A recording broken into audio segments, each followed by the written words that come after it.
Okay.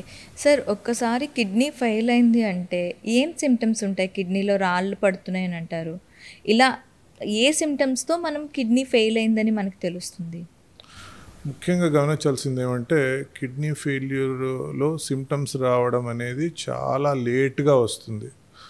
దాదాపు kidney 90% పాడైతే గానీ symptoms అనేటివి కనిపియవు. ఓహ్!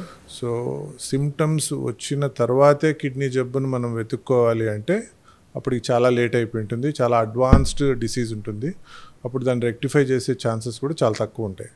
సో, రిస్క్ ఫ్యాక్టర్స్ ఉన్న ఎవరైనా కూడా ముందే కిడ్నీ జబ్బు ఉందా అనేది చూసుకోవాలి.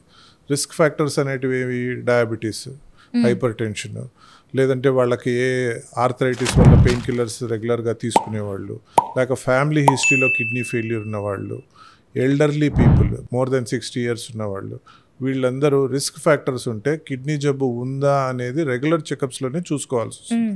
సిమ్టమ్ వచ్చే వరకు ఆగకూడదు. అది ఫస్ట్ పాయింట్.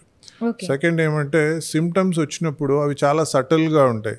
సాధారణంగా పబ్లిక్లో ఏమనుకుంటారు? కిడ్నీ ఫెయిల్యూర్ వస్తే వాపు ఉండాలి, కిడ్నీ ఫెయిల్యూర్ వస్తే యూరిన్ తగ్గాలి అనుకుంటారు. ఇవి ఉండనవసరం లేదు. కిడ్నీ ఫెయిల్యూర్ సిమ్టమ్స్ ఎలా ఉంటాయంటే వీక్నెస్, మామూలుగా చేసుకునే పని ఆయన చేసుకోలేకపోవడము.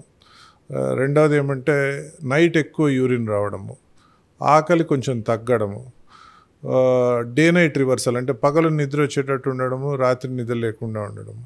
సో ఇలాంటి సిమ్టమ్స్, ఆకలి తగ్గిపోవడము, సో ఇలాంటి సిమ్టమ్స్ అనేటివి ఉంటాయి. చాలా సటిల్గా ఉంటాయి. కిడ్నీ అనే డౌట్ కూడా రాదు చాలామందికి. ఆకలి తగ్గిపోవడం వల్ల కిడ్నీ అని డౌట్ రాదు. సటిల్ సిమ్టమ్స్ అనేటివి ఉంటాయి.